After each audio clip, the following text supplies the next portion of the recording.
Hey guys, Joe here with Taylor Woodworking. Welcome back to the channel today. So today I want to go over 7 must-have tools that every beginning woodworker needs. Okay, these tools really changed the game for me when I started woodworking. I started out with tools that I didn't really necessarily need, and when I kind of found out the tools that I used on a daily basis, I tried to up my game in that category of tool and provide myself with the better tools that I needed to do the project quicker, faster, and a lot more professional looking. So, hey, stick around. Number 7 is going to be a shocker because it sure was to me. I had these tools in a toolbox. I never picked them up, never used them until I really needed them, until I learned how to use them. And man, it really changed the game for me. So, hey, I hope y'all enjoyed the video today. Thank you for watching. Let's dive right in. All right, guys, as I said, these are in no particular order, so let's just jump right in. So we're gonna start with number 1. Number 1, the tool that we gotta have, right, is a tape measure. If we wanna make good, precise cuts, we gotta have something to measure it with. So you wanna look for a good tape measure. Any brand will do. It don't have to be a Milwaukee. That's just a brand I chose. You want something that retracts and recoils easily. It don't pop back like a snake that's gonna jump out of your hands. You want something that's gonna lock really easily. You can just lock it with your thumb. Most importantly, you want something you can see. Not everybody can read a tape measure, and there's nothing wrong with that. So get you a good tape measure that you can read, that's got good distinguished markings on it. Like I said, it could be any brand you want. Go to the tool aisle, check them out, pick them up, play with them. Make sure it's got a nice tight belt clip on it. I always hook mine on the side when I'm working. So yeah, get yourself a good tape measure. Okay? All right, number 2, drill. Everybody has got to have a good drill. I prefer the battery powered drill. Any brand will work. It don't have to be Milwaukee. 2 batteries. The reason why I say 2 batteries is so you could always have one on charge and you never have to worry about waiting to get that battery charged up before you can start back to work. So yeah, get you a good drill. Number 3, sander.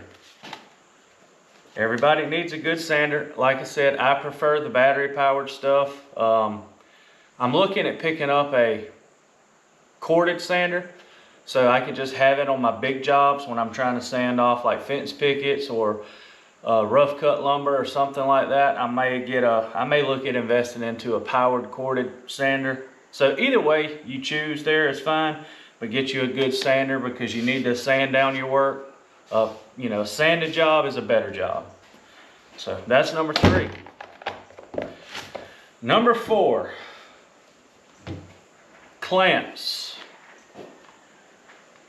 These are another set of hands. When I first started woodworking, I didn't get any clamps. There's several different brands, several different styles. You can pick them up online for pretty cheap. A couple big box stores sells them pretty cheap, but there's several different brands of clamps that you can choose from. This is a 45 clamp right here I picked up at Harbor Freight. It's like 12 bucks. This is a lifesaver. This clamp, it's a 36-inch clamp that I picked up from Harbor Freight. Really good clamp. I mean, decent quality. They work. They're cheaper. They work. You need clamps. Like I said, when I started out, I did not use clamps.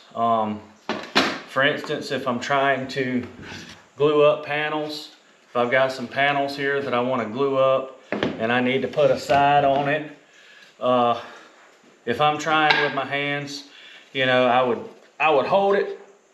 I would, you know, try to glue it, shoot it with a brad nailer. You know, we don't have to do that anymore.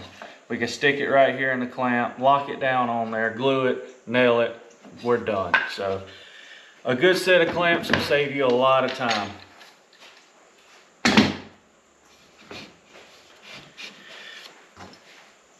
Number 5, must have in woodworking. These things, these speed squares can become your best friends. They're great for marking 90s, marking straight lines, okay? Marking 45s if you want to do 45s. Finding the square on something when you're building it, right? If you need to make sure something's square when you're building it, say you got 2 sides here, pop that speed square in there, perfectly square, you know you can go ahead and nail it. I think a good video will be on how to actually use a speed square. So that may be something we look at later on down the line, but invest in a speed square.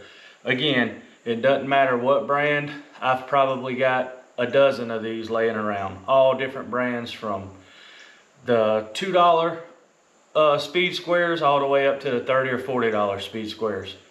They're great. Invest in one, learn how to use it. Great tool. Okay. Skill saw. I call it a skill saw. Some people call it a portable saw. It's a skill saw. Nice straight edge. Again, it doesn't matter the brand. I prefer the battery brand. I prefer staying with the same brand so I don't have a mix of batteries. I do have different style tools in here, different brands, and we'll compare some in another video. But a skill saw is a must-have. You can actually even use your speed square as a straight edge for a skill saw. So get you a good skill saw. Again, whatever you can afford. It doesn't really matter the brand. It don't have to be battery powered. It can be corded. You need a good skill saw. All right. And the time we've all been waiting for. Number 7. Now, this tool, I never would have thought I needed. But I got into building like some cross braces and coffee tables and small hanging flower pots that I have to cross brace. And I just could not get the cross cut right. You know, I tried with a miter saw, tried with a skill saw, and I just could not get it right. And I picked up these. A good set of wood chisels. It don't even have to be a good set. It could just be a cheap set like this. Cheap set. Time savers, time savers, time savers. These things, you can put an edge on something. You can notch out a piece of wood if you're trying to get that final little piece notched out. If you're cutting a brace in a wood and you need to notch it out, these things right here do the trick. So I would strongly, strongly recommend picking up a good set of wood chisels. These are not expensive. There are some that's very expensive. I picked up a really cheap set from Walmart. It does the trick for me. So that's number 7. So hey, write in the comments, guys. What do you think? What do you think one of your best tools is that you use in your shop daily? I'd like to see that. So again, guys, hey, thank y'all for tuning in today. Thank you for watching. I really appreciate it.